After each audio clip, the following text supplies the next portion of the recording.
Isang mapagpalang araw po sa ating lahat and welcome po to our daily devotion. At ngayong araw po ay magkakaroon po tayo ng ang ating series po pala is patungkol po sa Power of Vision at magkakaroon po tayo ng bagong topic po about po sa series po natin. Una po tinalakay natin noon is Vision give us direction at ngayon naman po, Vision narrows down our focus. So, para naman po sa scripture natin, ito po yung matatagpuan sa Philippians chapter 3 verse 13 to 14 at ito po sabi sa English po. Brothers and sisters, I do not consider myself yet to have taken hold of it.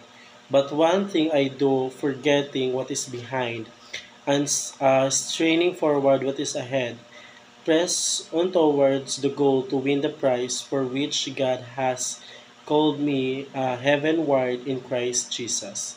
At ito po ang sabi po sa Tagalog po. Mga kapatid, hindi ko ibinibilang na naangkin ko na ngunit isang bagay ang ginagawa ko. Nalilimot ko na ang mga bagay na nasa likuran ko at pinagsisikapan ko maabot ang mga bagay na nasa harap ko.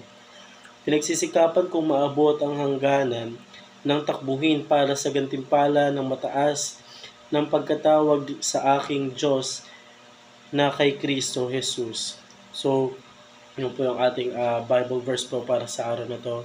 At tayo naman po dumako po sa ating katuruan. Una, vision tells us our priority. So, yung parang kahapon lang po to yung sinabi ko, no? Yung vision po natin o yung pangitain po natin is yung po yung nagsasabi patungkol po sa priority po na meron po tayong kinakapit. Like halimbawa po yung pangarap po natin. So pag nag-vision po yung pangarap natin, nakikita po natin na nagiging successful po tayo sa pangarap na yun. Pero yung pagkakaroon po ng vision po is isa pong ay dapat po sinasadyos po natin. Kasi kapag wala po ang Diyos po dun sa vision po na nakikita po natin, ay hindi po tayo magiging successful. So we need Jesus to succeed in our vision or in our future, that we must be priority. So, yung priority na yun yung magli-lead sa atin in the future na makamit yung mga gusto natin as our priority.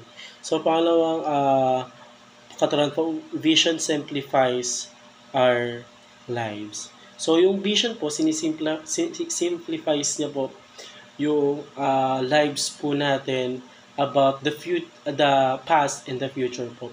So, yung mga past po na nangyari po sa buhay natin, like gusto po nating i-grow or ano po tawag dito,